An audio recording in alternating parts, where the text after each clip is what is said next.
Bonjour, le projet de loi de finances pour 2017 a été présenté fin septembre et sera en discussion au Parlement jusqu'en décembre.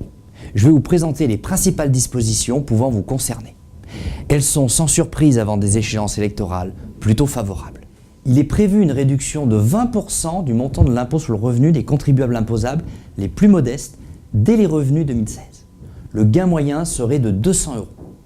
Le projet contient également des dispositions relatives au prélèvement à la source. Dans le cas où ces dispositions aboutiraient, nous vous conseillons de payer avant 2017 les dépenses déductibles, notamment des revenus fonciers, pour en conserver l'effet fiscal favorable. Les nus propriétaires de biens immobiliers peuvent actuellement déduire de leur revenu global les dépenses de grosses réparations qu'ils supportent à hauteur de 25 000 € par an, le surplus étant reportable pendant 10 ans. Le dispositif serait supprimé pour les dépenses payées à compter de 2017, sauf si avant cette date, un devis a été accepté et un acompte versé. Les personnes dans cette situation ont donc intérêt à se dépêcher. Le dispositif Pinel, offrant une réduction d'impôt pour l'achat d'immobilier locatif neuf, devait s'éteindre fin 2016. Pas de panique, le projet de loi prévoit de le proroger en 2017. Le paiement de salariés à domicile donne droit à un avantage fiscal à l'impôt sur le revenu égal à 50% des dépenses. Selon le cas, l'avantage est soit une réduction, soit un crédit d'impôt. Dès les dépenses 2017, il s'agira dans tous les cas d'un crédit d'impôt, ce qui est favorable lorsqu'un membre du couple était retraité ou au foyer. Ceci est avantageux car le crédit d'impôt, lorsqu'il excède l'impôt à payer, eh bien, il vous est remboursé.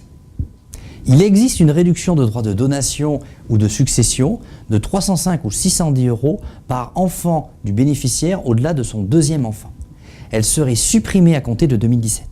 Vous pouvez ainsi avoir intérêt à réaliser une donation ou un don manuel déclaré avant le 1er janvier si le donataire est concerné. En matière de fiscalité professionnelle, le taux de l'impôt sur les sociétés est actuellement de 33,1 %. Un taux réduit de 15% existe également pour les PME jusqu'à 38 120 € de résultat. Le projet de loi prévoit la baisse progressive de ce taux de 33,1 % à 28%. Et en 2017, pour les PME, le taux de 28% sera appliqué jusqu'à 75 000 € de résultat. Pour la fraction au-delà de ces 75 000, on retrouvera le taux de 33,1 %. Et pour le crédit investissement compétitivité emploi, dit CICE, eh bien, une hausse du taux passant de 6 à 7% pour les rémunérations 2017 est prévue.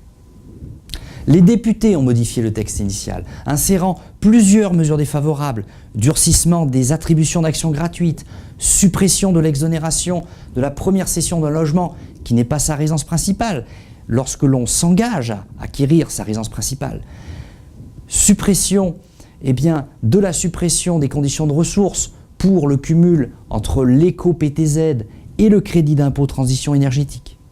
Ces dispositions peuvent encore évoluer, voire disparaître au cours de la discussion. Mais lorsque l'on pourra, on réalisera les opérations avant 2017 afin de les sécuriser. Il est recommandé de vous adresser à votre conseiller si vous pensez que certaines de ces mesures peuvent vous concerner. Merci de votre attention.